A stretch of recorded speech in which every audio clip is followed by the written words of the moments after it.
Nous poursuivons aujourd'hui les explications concernant le chapitre 3 sur l'athérosclérose. Après avoir défini et regardé un petit peu les caractéristiques de l'athérosclérose, nous allons expliquer aujourd'hui l'exploration de la circulation sanguine, c'est-à-dire quelles sont les techniques d'imagerie médicale permettant d'observer cette maladie-là au niveau des artères. Alors, on utilise l'angiographie numérisée, l'échographie et le Doppler. Commençons par la première, l'angiographie numérisée. C'est une radiographie des vaisseaux, angio-vaisseau, graphie radio, mais à laquelle est associée la présence obligatoire d'un produit de contraste. Un produit qui va permettre d'absorber les rayons X et de rendre les vaisseaux sanguins observables, puisque les vaisseaux sanguins n'étant pas naturellement denses, ils ne sont pas du tout observables en radio, à part si on y injecte un produit de contraste. Alors on voit la salle d'angiographie ici, avec le médecin qui va injecter par un cathéter le produit opaque au rayon X jusqu'à la zone observée.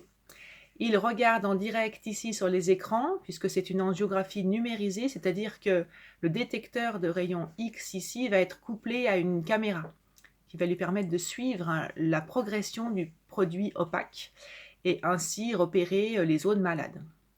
Donc le cathéter est enfilé soit par le pli de laine, soit au niveau du bras. Il remonte en fait par un guide jusqu'à la zone à observer. Donc ça peut être carotide, ça peut être aussi le cœur, où on peut observer aussi simplement une artère fémorale. Et ensuite un cathéter est inséré avec le guide et il va permettre d'injecter le produit. Voilà, on obtient des exemples de résultats comme ici, où on voit l'angiographie. Le produit opaque a bien permis de rendre visible le vaisseau et on détecte à deux endroits différents des sténoses. On voit très bien que le produit est passé, mais qu'il y a eu un resserrement de l'artère ici. Donc là, cette tache blanche, visiblement, c'est une plaque d'athérome. Le vaisseau n'est pas obstrué, puisque le produit opaque a pu quand même passer, mais on voit nettement un rétrécissement. Ici, c'est la même chose. Un autre exemple maintenant.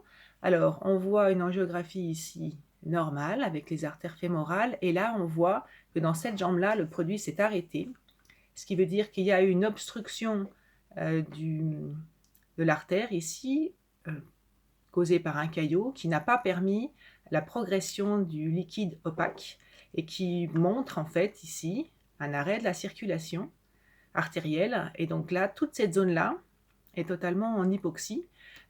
Donc c'est assez dangereux d'être dans cet état-là, puisque à tout moment, les cellules peuvent mourir et entraîner une nécrose cellulaire. Voilà, maintenant passons à l'échographie. Donc technique totalement différente. L'échographie, on a besoin d'une sonde qui envoie des ultrasons absolument inoffensifs sur les tissus de l'organisme. Ces ultrasons, qui sont comme en fait des sons, vont rebondir en fait sur les tissus et être renvoyés sur la sonde. Et par rapport à la vitesse où la sonde récupère ces échos, une couleur va être associée. Donc une couleur plutôt blanche et claire si l'écho revient vite, ça voudra dire qu'en fait la surface touchée est plutôt solide, et une couleur sombre si la surface touchée est plutôt liquide ou appartenant à des tissus. Donc on va obtenir des images du cœur comme cela, avec souvent l'image inversée. Les oreillettes, vous voyez, elles sont en bas, oreillette droite, oreillette gauche, la paroi interventriculaire qu'on devine bien ici, ventricule droit, ventricule gauche, et les valves. Alors les images ne sont pas très nettes, il faut quand même être assez habitué à observer des images d'échographie, mais on détecte quand même bien les 4 cavités cardiaques. Bien, la dernière technique utilisée est le Doppler. Alors le Doppler est basé sur le même principe que l'échographie. Donc on a des ondes, des ultrasons qui sont envoyés, mais là il s'agit plutôt de détecter la vitesse de circulation dans les vaisseaux sanguins.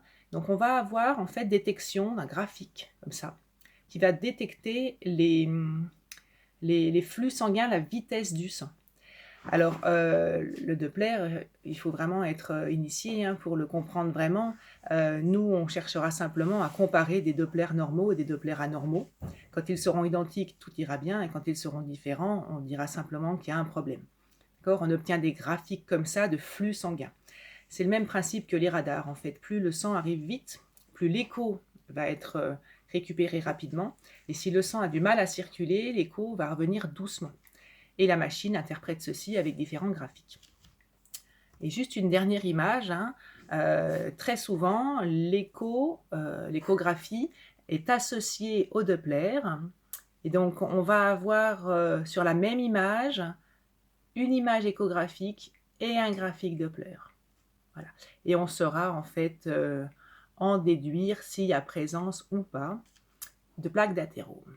Voilà, je vous laisse regarder mon polycope. Si vous avez des questions, n'hésitez pas. À bientôt.